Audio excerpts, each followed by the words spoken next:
We now present For the Record. Welcome to For the Record. I'm Will Keneally. It's been a busy week in the state capitol. This week marked the first 100 days of the second Trump term, but also May Day, an international celebration of labor. And on Friday, hundreds rallied at the state capitol as part of an immigration-focused demonstration to bring attention to the impact that immigrant workers have on Wisconsin. We disagree on what is happening in our country. We don't stand for that, and we want to be able to just to live in this country peacefully, work, take our children to school, and just to live our life like anyone else. Now, that group is calling for in-state tuition for immigrant students, driver's licenses for all, and for sheriffs to not collaborate with ICE. Also at the state capitol, Governor Evers has named 3 new regents to the board that oversees the universities of Wisconsin. Now, with these new appointees, the UW board is now made up of entirely appointees of the state's Democratic governor. Now, Evers actually previously served on the board himself when he was the state's superintendent of public instruction. Now, Governor Evers will be up for re-election next year, and we know now of at least one Republican who has lined up to run against him. Josh Schoeman created a campaign committee this week to support his run for governor and is currently in his second term as Washington County Executive. Now, he previously served in the Army National Guard, and he's among a group of Republicans considering a run, including Northwoods Congressman Tom Tiffany. Now, for his part, Evers says that he will decide on whether to seek a third term after the state budget gets passed. Now, also in electoral politics, the Cook Political Report has moved Wisconsin's 3rd congressional district to the toss-up category. That Western Wisconsin district has previously been a lean Republican district represented right now by Republican Derek Van Orden. Now, some members of Wisconsin's congressional district are calling for the removal of Milwaukee County judge who was arrested over the charges that she obstructed federal immigration enforcement. Now, Milwaukee County Circuit Court Judge Hannah Dugan was temporarily suspended by the state Supreme Court from her job. And Green Bay area Congressman Tony Weed said in a statement this week that, quote, "Not only should Judge Dugan be temporarily removed from the bench, she should be permanently removed. She broke the law to cover for an illegal alien, and Wisconsinites should never be able to trust her to uphold the rule of law." Now, for more on how this will impact the judiciary here in Wisconsin, we're joined now by John Gross, a legal expert at the UW Law School, and thanks so much for joining us. Really appreciate it. Happy to be here. So I know judges have certainly a lot of kind of discretion in their courtroom, but also certainly they have these judicial ethics that they have to abide by. Can you describe kind of how that would apply in a scenario like we've seen here in Milwaukee? Yeah, so, I mean, judges obviously have a lot of discretion about how they run their courtroom, when they call cases, and managing their own calendar and things like that. The ethical issue in this case, and this has arisen before, is really one about ensuring that the public has confidence in the judiciary and the impartiality of the judiciary. And so when a judge has an issue like the one in this case, the question is the judge's behavior going to cause people to lose confidence in the legal system or their neutrality? Judges are not supposed to be favoring either side, right? They're supposed to be neutral. And so when this type of issue has arisen before, the ethical problem is often framed as how will the public look at this, right? Is there something that the judge did that somehow erodes confidence in the public's confidence in the legal system or in their impartiality? I don't know if this is a fair analogy, but we also see some municipal police officers, chiefs of police or county sheriffs, make from their own discretion these claims that they will not enforce federal immigration law in an effort to, as like the Dane County Sheriff might say, to ensure that people in their community feel safe to deal with the police. Do judges have that level of discretion? I know they're elected officials in the same way that a sheriff would be. Is that in their purview? Yeah, no, so I think that the reason why the judge was upset in this case is because there are some serious concerns about what sort of downstream consequences could occur if there is immigration and customs enforcement happening inside of the courthouse. So if you're doing that, if you're putting federal agents into the state courthouse to make arrests for people who have immigration detainers or who are deportable, that could create a really chilling effect, right? And people might not show up to the courthouse. Now, this was a criminal case, so one concern would be that people aren't showing up for their cases when they're charged with a crime, and then, yes, a warrant would be issued for their arrest from the criminal court. But if you're doing immigrations and customs enforcement in the courthouse, right, that could prevent a lot of other people who might not have citizenship or might be undocumented from actually showing up at the courthouse. And that can include victims of crimes. That could include witnesses. And it could spread it could involve not just criminal cases, right? But it could involve civil cases. It could involve landlord-tenant disputes. It could involve wage theft, right? Due process is guaranteed by the U.S. Constitution, but that applies to everybody, right? Not just citizens. So an immigrant, for example, here in Wisconsin, has that due process right to pursue a rent case in court. Right. Yeah, the due process protections that are in our federal constitution and our state constitution, they apply to anyone and everyone. And I do want to focus on the judge here as well. The state Supreme Court, excuse me, suspended her from her practice for a little bit here. What is going to kind of be the next steps for this specific Milwaukee judge?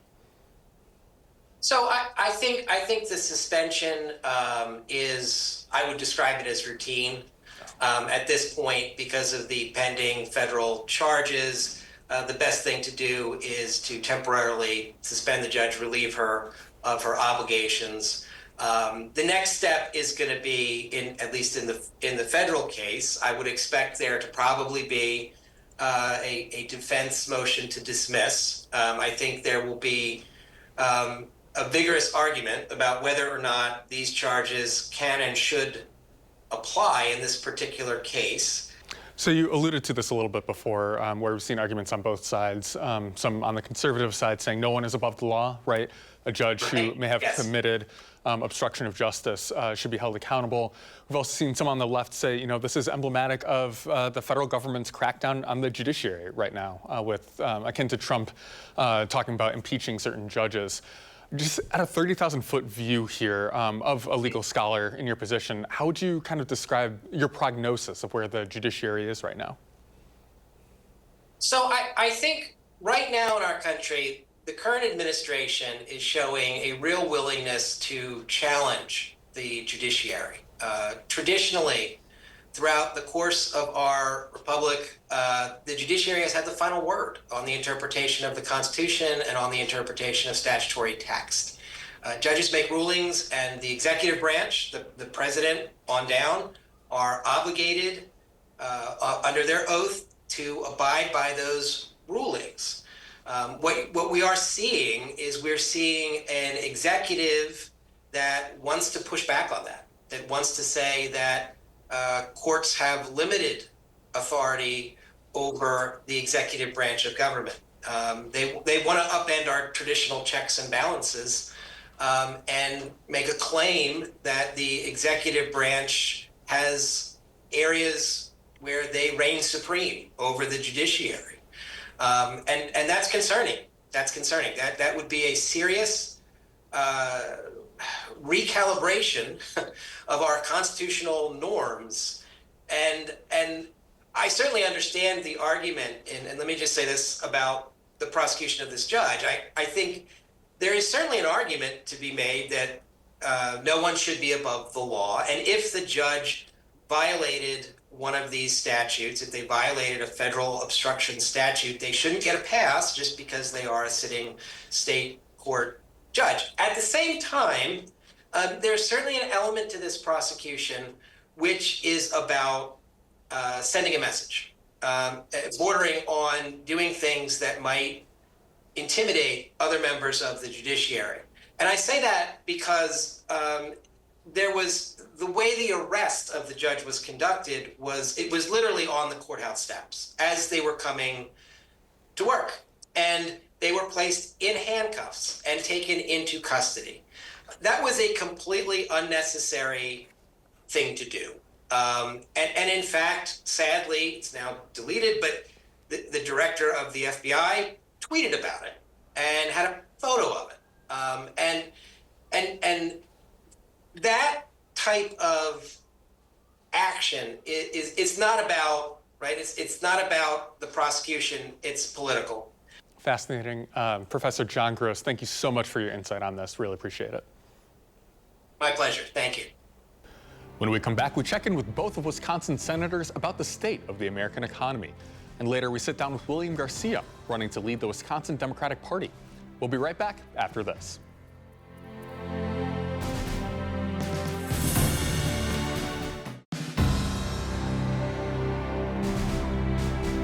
Welcome back. It's a cliche in American politics, the phrase, "It's the economy, stupid." Now, that was coined in the 1990s by Bill Clinton strategist James Carville to describe the importance of pocketbook issues with American voters. Now, it's this week that the first 100 days of the second Trump term coincided with new GDP numbers for the first quarter. Now, it shows that U.S. economic growth slowed this quarter, largely spurred by an increase in imports over fears of an impending trade war. Now, in that context, we checked in with both of Wisconsin's U.S. senators for more on how they are viewing this country's economy. Our Sarah Carlson spoke with Republican Senator Ron Johnson this week. My biggest concern about tariffs is the level of uncertainty and the instability that is injected into the economy. Obviously, from Wisconsin, we have a lot of manufacturers, that are participating in global trade, both importing and exporting, sometimes importing components from overseas in these global supply chains. They have to do that to remain competitive globally if they're going to export the product. So I'm hearing daily from multiple Wisconsin businesses that could be put out of business. And so I do realize that this is a lifetime strongly held belief on the part of President Trump. And by the way, there are many things I agree with him in terms of what has happened to America because of globalization. We have, in many respects, outsourced a lot of very important products that are vital to our national security that we can't manufacture anymore. That needs to be corrected. We also caught up with Democratic Senator Tammy Baldwin on Friday. Now, we spoke with her as the president and Congress are working on the details of a national spending plan. And amid that work, Democrats fear cuts to programs like Medicaid. Here's more. A number of my Republican colleagues on that committee are already expressing big concerns about the cuts that have been proposed, not just in Medicaid, but throughout Health and Human Services, cuts to biomedical research, cuts to Head Start, cuts to various other programs that are of huge import to those of us in Wisconsin. And so I'm doing the best I can to find who my partners across the aisle could be in fighting back against some of these. But, we're not there yet. This is a big fight ahead of us. When we come back, we sit down with William Garcia. Now, he currently leads the Democratic Party in Western Wisconsin's 3rd Congressional District and is now running to lead the party statewide. We'll be right back after this.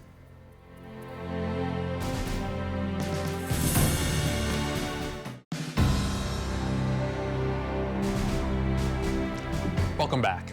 Democrats need to choose a new leader this June after current state Democratic Party Chair Ben Wickler announced that he would not run for another term.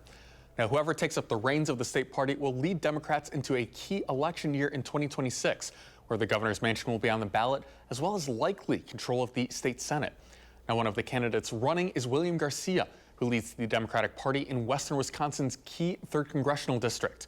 Now, here's more from our conversation. We're joined by William Garcia, chair of the 3rd Congressional District Democrats, and thanks so much for joining us. Oh, love to be here. Thank you for having me. So I want to first start with what went into your decision to run and why now? So I'm running because there is a disconnect between the state party and local county parties. Ben Wickler has done an amazing job of building this incredible infrastructure around the state party with these huge fundraising apparatuses and organizing structures and everything else. But in this system, local county parties have been left behind, especially the voices of the people who run those local county parties. And so this is absolutely a fixable problem, but I think I'm the person to fix it. My goal is, and my campaign platform is grow, persist, resist. Grow, I'm going to pour resources into local county parties so that they can really grow as parties and connect better with voters in their community. Persist And that means I want to persist doing all of the wonderful things that Ben Wickler has been doing in terms of fundraising, in terms of a national focus on Wisconsin politics, which really helps motivate our volunteers and our politicians. And then resist. As the state chair, I plan to be the loudest, most vociferous voice against the Trump agenda and Republican policies that are hurting Wisconsin families. So I want to touch briefly on the party issue there, the local county parties. I've heard anecdotally from some Democrats kind of in southeastern Wisconsin that it's been better, that they kind of give Wickler some credit for reaching out to these parties. Has it been like much worse pre-2019 before that? Sure. Well, I mean, again, this structure that Ben has built is absolutely incredible, and I look forward to maintaining it. And there are absolutely counties where it is much better. But there are a lot of counties, I would say especially the rural counties, but not exclusively, that feel like the organizing structure, the kind of formal paid organizing structure, is not talking and especially not listening to local county parties in terms of how to best organize in their area, how to best communicate with voters in that area. A lot of it has to do with how we are defining organizing. Right now, the organizing is defined largely by the number of doors knocked and the number of phones called. And while these are wonderful metrics, and I'm not going to really let up on that kind of thing, we need to expand what we mean by organizing. Door knocking in some rural areas can be very difficult because, unlike an urban or suburban area, it might take an hour to knock 4 doors. And that is not a great way to be spending our time and energy and resources, especially when county parties are telling us there are better ways we can do this. And so that's what I'm doing. I am going to, in places where this system is working, not touch it. That's great. But I'm going to go in and, again, as a party chair myself, as a county party chair, as a third CD chair, I know what the issues are, and I know how DPW can better support them with better resources, better communication, and better messaging. So I want to touch on your geography in the state. Certainly, you cover some of those rural parts of Wisconsin, some of those well-known parts that have that agricultural background. How important would it be to have a state party chair coming from your part of the state? Well, I think it would be. I don't like to divide us like this. I will be a state chair for the entire state, but this will mean that I have already had years of experience dealing with Wisconsin Democrats and rural issues and how to talk to rural people. Just this last election, you might have seen in the third CD, 4 of our very rural districts actually switched over from voting for Trump in 2024 to Crawford in 2025. And that's because of our local county parties doing such a great job of reaching out to voters and communicating with them. Because when the state communicates, when something comes out of Madison to some of these rural areas, it doesn't influence local people as much. But when the state party gives the resources to local people, and the local county party can go out and make these engagements, talk to voters, that's when we really start changing minds. All right, so feel free to push back on this a little bit, but it seems like Democrats might be re-envisioning themselves in the wake of the loss in November, especially here in Wisconsin with that presidential election. Now, the national party is also facing from Democrats both within and outside Wisconsin, thinking back to like the Chuck Schumer voting for the CR, for example, a little bit of discontent. How do you describe the future of the Democratic Party, if there's a difference, too, between the national Democrats and here in Wisconsin, what that looks like here? Well, I think Democrats across the country, and especially here in Wisconsin, are really focused on economic issues. And I really think economic issues are what's going to drive us forward. Economic issues are why we're already seeing such mass discontent with the Trump administration. I think economic issues are why there are protests all over the country. Here in the third CD, our third CD representative, Republican Derek Van Orden, is actually so afraid of his own constituents that he won't do in-person meetings or town halls. And that's because this Republican agenda is so unpopular because it hits our pocketbooks, especially in rural areas. When they do things like cut foreign aid, what they're actually cutting is food purchases from Milwaukee farmers who made a lot of money off of these purchases that then the U.S. ships overseas. Without that money, farmers here in Wisconsin lost a huge revenue stream. Tariffs, the same thing. A trade war hurts Wisconsin families. After dairy, soybeans is our largest export. China is our biggest buyer of Wisconsin soybeans. But, you know, now that we've got a trade war, that's another income stream cut off. Now, Democrats is a big tent, and we welcome everyone, and we are going to support everyone. But I do think that we're going to be talking a lot more about pocketbook issues over the next 2 years. Our conversation there with William Garcia. We'll be right back after this.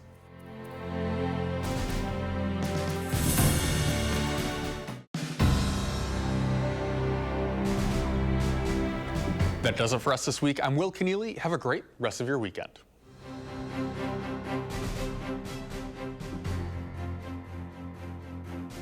This has been For the Record.